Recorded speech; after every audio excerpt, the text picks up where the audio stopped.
उनका बड़ा प्रेम से स्वागत हुआ।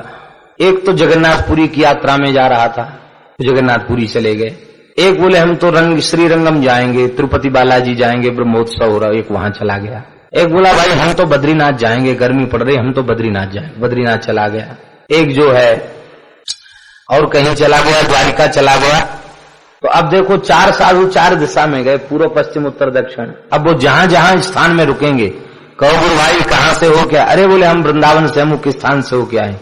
अच्छा वाह, अरे गुरु भाई क्या बताऊं मैं, महंत जी इतने अच्छे हैं, इतने स्नेहपूर्वक साधु। अरे महाराज स्थान में जगह नहीं थी पर अपने कमरे में आसन लगवा लिया, हम तो पहचान ही नहीं पाए यही महंत जी थे। इतनी बढ़िया गरीबी तो है, साधु की गरीबी में शोभा है, रूखे सूखे टिकड़ पाए, पर इतना आनंद है, इतना आनंद है महाराज क्या कहना। क्या करें गुरु भाई, हम तो पैर में कोई चक्कर भगवान ने लगा दिया है, इसलिए हम यहाँ चले आए। नहीं हमारी इच्छा थी 10-5 दिन वहां और रहें। अरे इतने अच्छे महंत जी, इतना अच्छा स्थान है, तो ठीक है हमारी भी इच्छा हो रही वृंदावन जाने की। ठीक है गुरु भाई वहीं आसन लगाना, दूसरी जगह आसन मत रखना।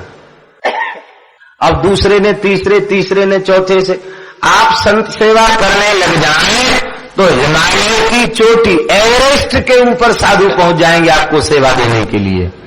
और आपकी सेवा में भावना नहीं है तो तीर्थ धाम में रहकर आपके पास साधुओं का अकाल बना रहेगा।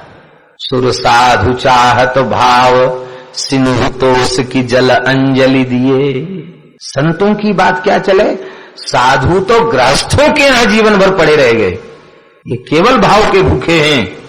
भक्तमाल जी में कथा है, भक्तन हित सुत विष दियो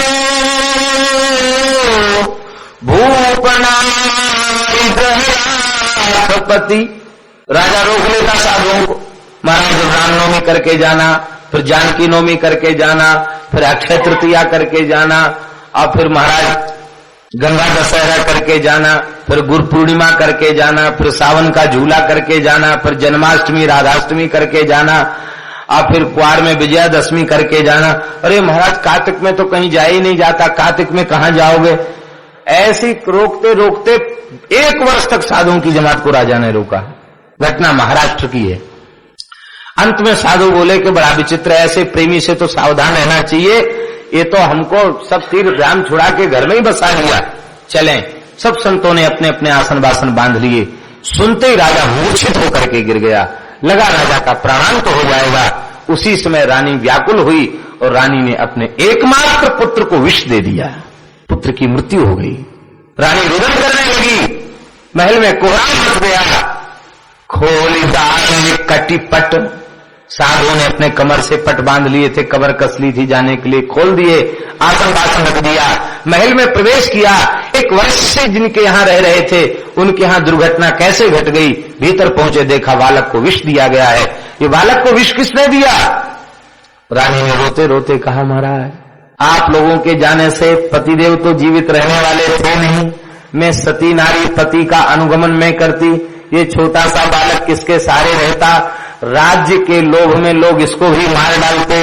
तो आप संतों के जाने से जब सारे खानदान का विनाश होना ही था, इसलिए मैंने पुत्र को पहले ही मार दिया, क्योंकि हमें पता है आप संत हैं, हमारे घर में ऐसी घटना घट जाएगी तो कम से कम ढाढ़स बंधाने के लिए 10-5 दिन तो आप रुक जाएंगे। 10-5 दिन का सत्संग भी पुत्र के बलिदान करने से प्राप्त हो जाए तो इसमें क्या घाटा है। प्रियादास ने लिखा, संत छाती खोल रोए हैं, रोने लग गए और तुरंत अपने ठाकुर जी का चरणामृत लिया और चरणामृत लेकर कहा, अकाल मृत्यु हरणम सर्वव्याधि विनाशनम विष्णु पादोदकम पीत्वा पुनर्जन्म न विद्यते। कहकर जैसे ही मृत बालक के ऊपर संत चरणामृत भगवत चरणामृत दिया है, महाराज बालक कीर्तन करने लग गया, उठकर बैठ गया। बोलो संत भगवान की जय। इसके बाद जमात के महंत जी बोले भैया जिनको घूमने फिरने की इच्छा हो चले जाओ, हमारे लिए तो इसी घर में अयोध्या वृंदावन चित्रकूट धरती के सारे तीर्थ हैं। और कहा कि अब धक्का मारकर घर से निकालोगे तो भी नहीं जाएंगे, तुम्हारे टुकड़े जीवन भर खाते रहेंगे, क्योंकि ऐसा प्रेमी वैष्णव हमने अपने जीवन में नहीं देखा। वो संत जीवन भर नहीं रहे।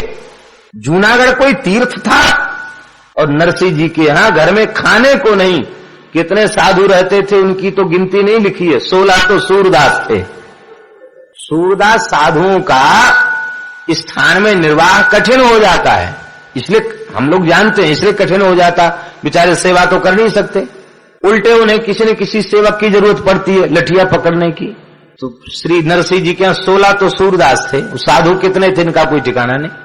संत सेवा में भाव की प्रधानता है, साधु में दोष नहीं देखे।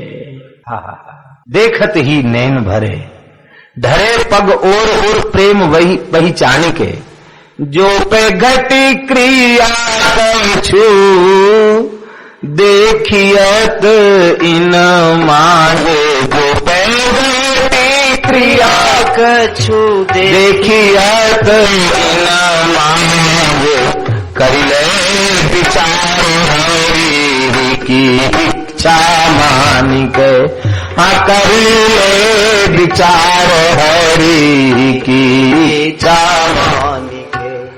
बालक श्रृंगारी को निहारने गति माता के, श्रृंगारी के निहारने गति माता।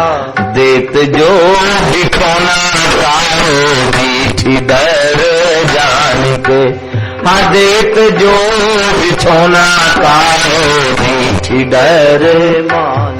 माताएं बालक का खूब स्नान कराती हैं, श्रृंगार कराती हैं और इसके बाद काला टिप्पा और लगा देते। अरे भाई इतना तेल सावन लगाया, वो काला धब्बा लगाने के लिए? कहते तो काला धब्बा इसलिए लगाते देती हैं कि इस हमारे बालक को किसी की नजर न लग जाए।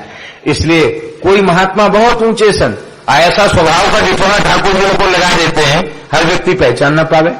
हमारे महाराज जी के एक बहुत श्रद्धेय संत थे श्री हरिराम बाबू महाराज जी के अभिन्न, उनको सखा कहें या अभिन्न अंग कहें। महाराज जी ने अंतिम क्षण तक उनकी सेवा की। महाराज जी कहते थे कि चैतन्य महाप्रभु जी की भाव दशाएं जो सुनी जाती हैं चैतन्य चरितामृत में, उन प्रायः सभी भाव दशाओं को बाबा के शरीर में हमने साक्षात देखा, सैकड़ों बार देखा। संधियां अलग हो जाना, पेट का पीठ पर आ जाना, 3-3 दिन तक भाव मूर्छा में बने रह जाना, 4-4 महीने तक लगातार रोते रह जाना। विचित्र स्थिति महाराज जी ने उनकी देखी। और स्वभाव कैसा था? हे भगवान, भगवान के स्वभाव से श्रद्धा नहीं कर सकता व्यक्ति, ऐसा स्वभाव। बाबा आज हमारा जन्म दिवस है, जा जल्दी मरेगा। बाबा हमारे यहाँ बारात है, आप आ जाना। राम नाम सत्य है, गोपाल नाम सत्य। कितना खराब लगा है किसी आदमी को, हमारे लड़के की बारात निकल रही है और बाबा कीर्तन कर रहे, राम नाम सत्य है, गोपाल नाम सत्य है। विचित्र महात्मा थे। उनकी एक छोटी पुस्तिका महाराज जी ने प्रकाशित की थी उनकी आज्ञा से। वे भाव विह्वल होते थे तो कुछ गाते थे, तो वे गायन ही उनका काव्य धारा के रूप में प्रकट होता था। वो करुण पुकार नाम से एक छोटी पुस्तक महाराज जी ने उनकी छपाई, उनकी आज्ञा से। वो पदवी प्रायः महाराज जी के द्वारा ही संग्रहित थे और रचना बाबा की थी। बहुत बढ़िया है, थोड़े ही पद हैं लेकिन हैं मार्मिक हैं। संग्रह किया जाता या वे स्वयं चाहते तो बहुत कुछ लिख सकते थे, लेकिन थोड़ी जितने सुरक्षित रह पाए उनको महाराज जी ने आज्ञा से प्रकाशित किया। बहुत सुंदर सुंदर पद हैं। घनश्याम तुम्हारे मिलने को जीवन की बाजी लगा चुके, जीवन की बाजी लगा चुके। तुम मानो या न मानो, हम तुमको अपना बना चुके। हम प्रांजल भाषा है लेकिन शब्द बहुत मार्मिक है। हम तुमको अपना बना चुके। यदि दुर्गति प्रभु मेरी होगी, अपकीर्ति भी तेरी होगी। हम नंद सुवन गोपाल के हैं, यह बात जगत को बता चुके। और सुनो पढ़े। मेरे प्राणेश मनमोहन, तुम्हें ढूंढूं कहाँ जाकर। मेरे प्राणेश मनमोहन, तुम्हें ढूंढूं कहाँ जाकर।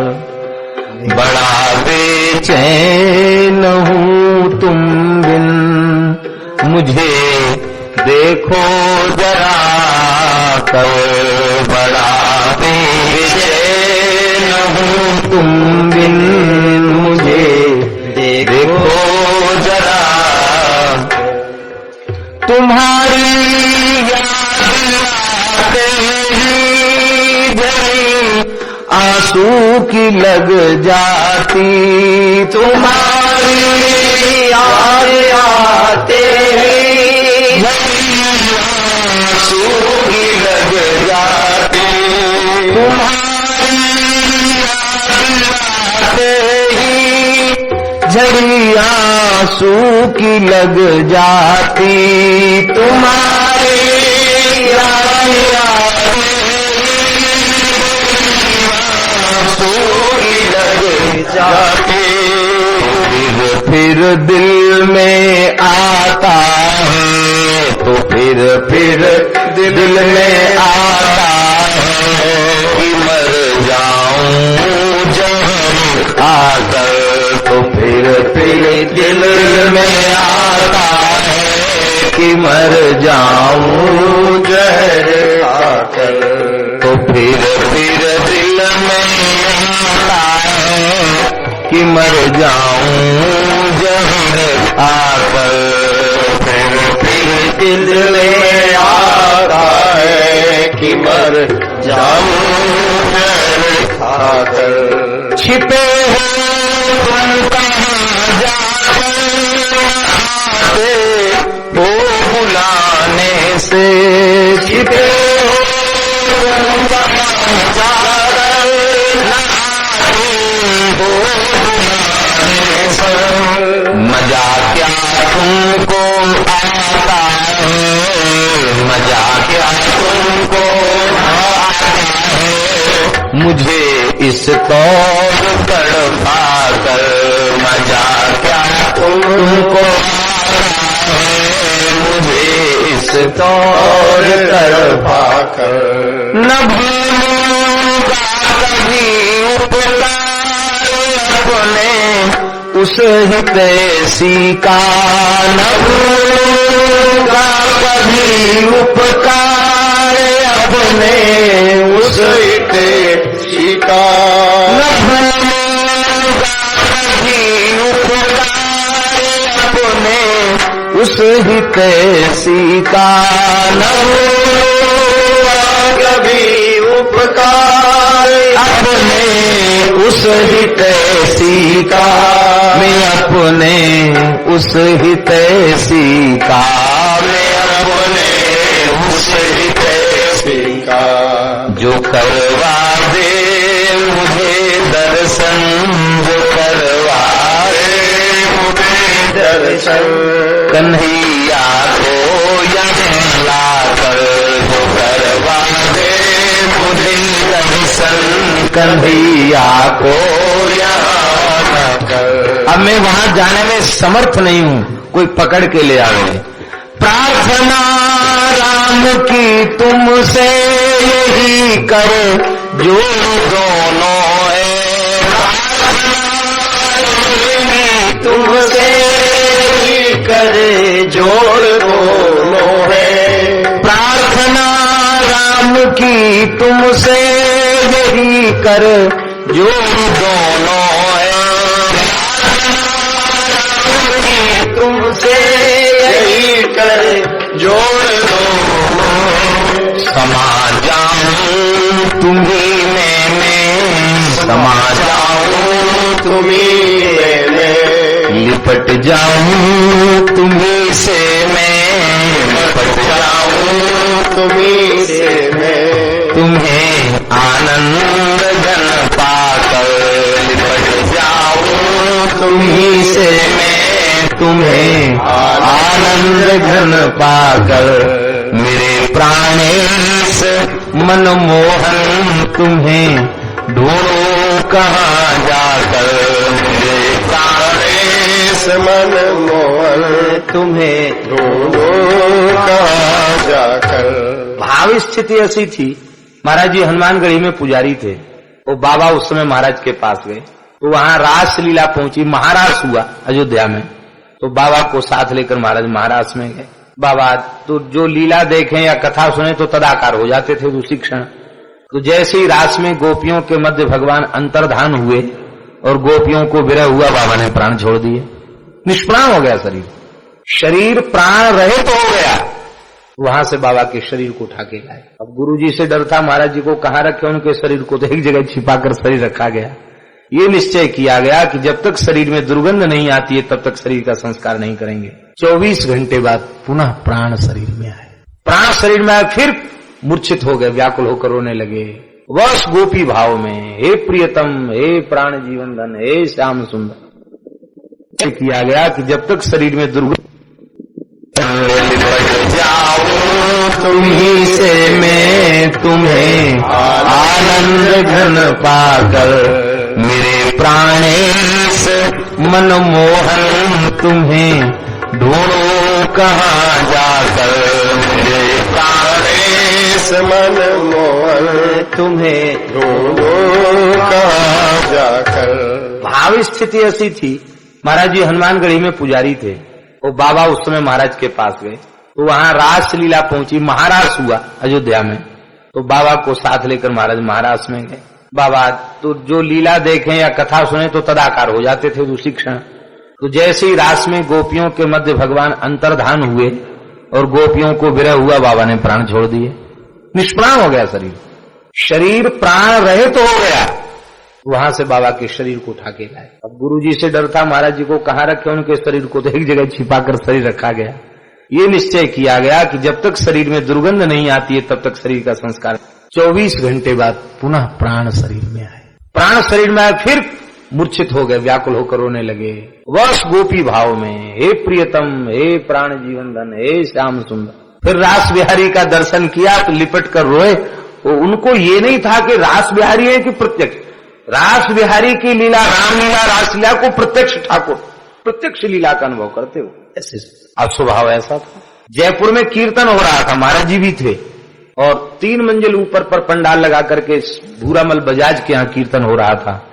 बाबा ने कहा कि हम ऊपर नहीं जा सकते हैं क्योंकि हमको होश नहीं रह जाता कीर्तन में। नहीं बाबा, वो घर में और कोई व्यवस्था नहीं, छत लंबी चौड़ी है, लोग काफी आएंगे, वहीं ठीक। ले गए बाबा, कीर्तन में नृत्य करने लगे, हुंकार किया और 3 मंजिल ऊपर से नीचे कूद पड़े। सावधानी व्यक्ति कोई 3 मंजिल ऊपर से नीचे पत्थर के बने हुए रोड पर कूद सकता है क्या? हुंकार किया और कूद पड़े। और उसमें भी शरीर शांत नहीं हुआ। कीर्तन हो रहा था, चंबल नदी के हृदय में हुंकार करके कूद गए और फिर शरीर खोजना पड़ा। जाल डाल करके शरीर निकाला गया। उसी समय उनके शरीर का संस्कार होने वाला था। महाराज जी उस समय उनके साथ नहीं थे। तो एक कोटा के जज थे द्वारिकालाल दुबे, निवृत्त माने सेवानिवृत्त, त्याग पत्र दे दिया था उन्होंने। बाबा के शिष्य थे वो भजन में बैठे थे। उसी समय रघुनाथ जी ने प्रकट होकर के कहा कि बाबा तो मेरे नित्य धाम में आ चुके हैं और मैं उन्हें वहां से भेज चुका हूं, वे चल रहे हैं, तुम उनके शरीर की रक्षा करो। लोग उसको संस्कार करना चाहते हैं। ऐसा प्रेमावेश था, शरीर छोड़ के चाहे जब भगवान के पास चले जाते, ऐसे महात्मा। और हम तो उनके बिल्कुल, क्योंकि महाराज जी के चरणों में हमारा आसन रहता, वो महाराज जी के बिना रह नहीं सकते। तो एक ही आसन पर अब दोनों मूर्ति रहते, अपने राम और बाबा एक संग ही रहते। परेशान खूब करते, उनका तो आदत थी ना परेशान करने की। जा बच्चा दर्शन करके आ। हम लोग दर्शन करने जाते तो सिटिक नहीं लगा लेते कमरे, जानबूझ के खटखटाते तो खोलते नहीं बहुत देर तक। फिर खूब गाली देके कहते, तेरे बाप ने हमको नौकरी पे बिठा रखा है, यहाँ तनख्वाह देता है तेरा बाप, दरवाजा खोलूं और बंद करूं इसलिए। महाराज जी को कहते हैं गुंडों को इसलिए बसाया है हमको नौकरी कराने के लिए। पता नहीं कैसी विचित्र लीला थी उनकी। और कहते, डांटते फटकारते भी, खेलते भी, और मच्छरदानी भी हमसे ही लगवाते, आसन भी अपना हमसे लगवाते। और कहते इतनी सेवा के बाद भी थोड़ी गलती हो जाए तो कहते मैं शाप दूंगा, तू फेल हो जाएगा परीक्षा में। हम रोने लग जाते। महाराज जी बोले इनके सीधा को उल्टा समझो, उल्टा को सीधा समझो। फेल हो जाएगा इसका मतलब पास हो जाएगा। विलक्षण महात्मा थे। तो बाह्य स्वरूप ऐसा था कि पहचान न सके और भीतर से ऐसे महात्मा। करुण पुकारने की पुस्तक छपी तो किसी प्रेमी के पास पहुंची। एक माता जी आई, आकर उन्होंने को महाराज बाबा का दर्शन किया। हम बड़ी श्रद्धा जगा के ले गए उसको। और बाबा तो उनको ये होश नहीं रहता था मेरे शरीर पे कपड़ा है कि नहीं। कहना पड़ता था महाराज कोई आ रहा है, बाबा आप नंगे हो, तो बाबा कपड़ा रख लेते थे। परमहंस स्थिति हो चुकी थी। 104 वर्ष की आयु थी। चलना फिरना कठिन हो गया था, कूल्हा टूट गया था। तो हम तो बहुत श्रद्धा जगा के उस बाई को लाए और उसने बेचारी ने 50 रुपए भेंट किया और कुछ अंगूर थे, अंगूर भेंट किए। बाबा आपकी तो पद पढ़कर मैं धन्य हो गई। बाबा ने परमार्थ की कोई बात उससे नहीं पूछी, एक ही बात, कितने कहाँ की है तू रहने वाली, कौन सा धंधा करती, ऐसी व्यवहार की बात पूछने लग गए। बाद में उससे पूछा कि तेने शादी क्यों नहीं किया? बोले बाबा मेरे पिताजी चले गए थे जल्दी, इसलिए मैं शादी नहीं कर पाई, घर का भार मेरे ऊपर था, मैं नौकरी करती हूँ, वृंदावन दर्शन करती हूँ आगे जाकर के। तुरंत हाथ जोड़ के कहते हैं देवी तू यहाँ से जा, मैं बुढ़ा हो गया, ब्याह लायक अब नहीं हूँ, तू मुझे क्षमा कर दे, तू चली जा यहाँ से। वो इतनी नाराज हो गई, बोले कि तुम साधु हो, ऐसे बोलते हो, मैं तुम्हारी बच्ची के समान हूं, ऐसा बोलते हो। तो बाबा हाथ जोड़ के कहते हैं देवी मैं साधु नहीं हूं, डुंडा हूं, डुंडा। अपने को बोले मैं गुंडा हूं, गुंडा। तोतले बोलते थे, मैं डुंडा हूं, डुंडा। ले जा ले जा ले जा, मैं नंदा बैठा हूं यहाँ, मुझे तेरे फल की और भेंट की जरूरत नहीं। वो महाराज फल भी ले गई और भेंट भी उठा के ले गई। बाद में वो तो चली गई। और हमने बाबा से पूछा कि बाबा किसी की श्रद्धा को इस तरह से बिगाड़ना अच्छा है क्या? बाबा बोले बच्चा मैं तो बुढ़ा हूं, सच्ची कहता हूं, हनुमान जी की कृपा है, मेरे चित्त में भी विकार नहीं है, पर यहाँ अनेक साधु रहते हैं, साधुओं के बीच में स्त्रियों का आना जाना उचित नहीं है। काले मूड की माया से भगवान बचावे। अब एक बार इससे बढ़िया व्यवहार करते 10 स्त्रियों को लेके आती, फिर सब कहते कि बुढ़े की बुद्धि खराब हो गई, लुगाइयों को बटोरता है, तो भगवान के भेष की निंदा होती। इसलिए मैंने एक बार में ही फांस काट दी, अब नहीं आएगी हमारे पास। हमने कि बाबा कहीं श्रद्धावश द्वारा आ गई तो द्वारा भी कुछ लीला करूंगा, तिवारा आ गई तो। इतना सुनती बाबा गदगद हो गए, बोले फिर खूब कृपा करूंगा, फिर खूब बढ़िया बढ़िया बात बताऊंगा उसको।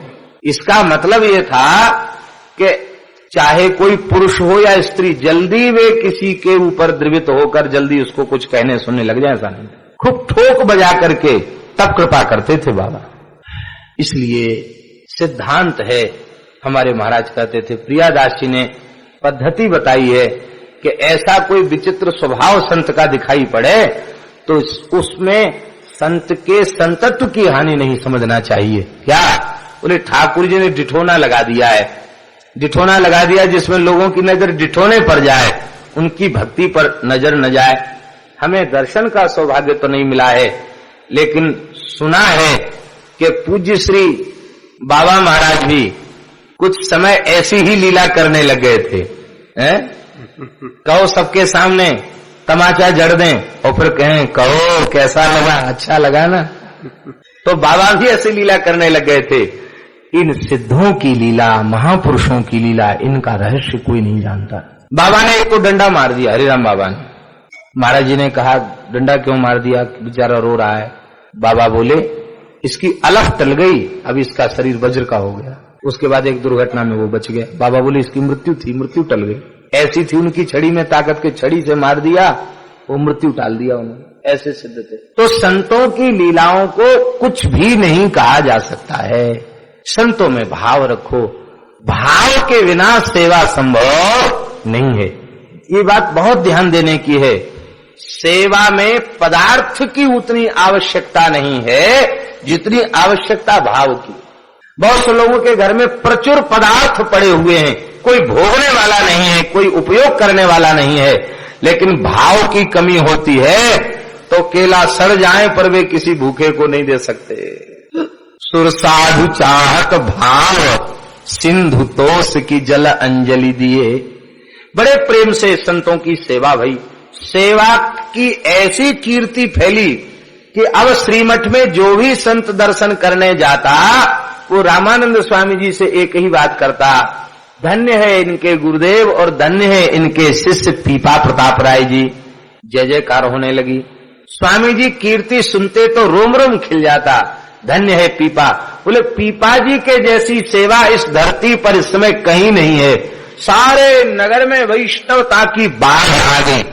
और महाराज अब तक तो देवी जी प्रसन्न होकर यदा कदा अनुभव दिया करती थी, अब जब पीपा जी वैष्णव बन के आए तो वहू पाए पड़ गई, वहू पाए पड़ गई।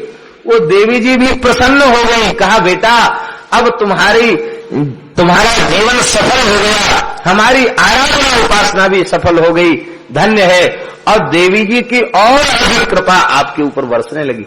जाको आदर हरि करे तासु अनादर कौन। ठाकुर जी द्रवित हो जाएं तो फिर कौन ऐसा है। बिना आराधना उपासना के ही सभी देवी देवता भगवान के भक्त के ऊपर प्रसन्न हो जाते हैं। ठाकुर प्रसन्न जिसके ऊपर हो गए, कौन अप्रसन्न रहेगा। सबकी कृपा सहज प्राप्त हो जाती है। अब तो विरह बढ़ता चला गया, दिन रात स्वामी जी के चरणों का ध्यान करके रोते रहते। इस प्रकार से श्री पीपा जी महाराज ने 9 महीने व्यतीत किए। कितने दिन? 9 महीने। यद्यपि अवधि कितनी दी थी? 1 वर्ष की, लेकिन 9 महीने व्यतीत हुए और अब विरह असह्य हो गया। तब श्री पीपा जी ने गुरु जी को पत्र लिखा और संतों के माध्यम से ही पत्र पहुंचाया। चाहते तो राजदूत भेज देते, लेकिन नहीं, राजदूत की द्वारा दिए गए पत्र की महिमा नहीं, संत पत्र लेके जाएं तो उसकी महिमा ज्यादा होगी। पत्र में क्या लिखा? आज्ञा अनुसार रहो मार्ग निहार, अब तो लीजिए उबार या गृहस्थी के जंजाल सो। आयु बीती जाय कछु बने ना बनाय, रह्यो मन अकुलाय अब कली की कुचाल सो। और कासों कहो और कासों कहो भवधार में बसो, बिना कारण दयाल कौन सदगुरु कृपालु सो। पलक पलक बीते कलप कलप सम, पलक पलक बीते कलप कलप सम, दीजिए मिलाए अब तो शीघ्र लली लाल सो। दीजिए मिलाए अब तो शीघ्र लली लाल सो। अब तो लली लाल जी से शीघ्र ही मिला दीजिए। श्री प्रियादास जी महाराज के शब्दों में कि ये शिष्य कृपा करी धरी हरि भक्ति हृदय, कि ये शिष्य कृपा करी धरी हरि भक्ति। कहीं अब जाओ ग्रह सेवा साधु कीजिए, कहीं अब जाओ ग्रह सेवा साधु कीजिए।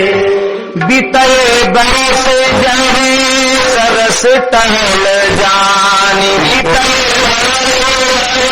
सरस टहल जान। संत सुख मान आवे घर मज लीजिए, संत सुख मान आवे घर मज लीजिए।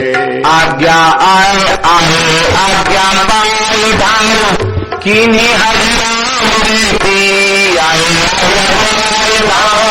किन्हीं हरिनाम। प्रीति को न पाया चिट्ठी लिख दीजिए,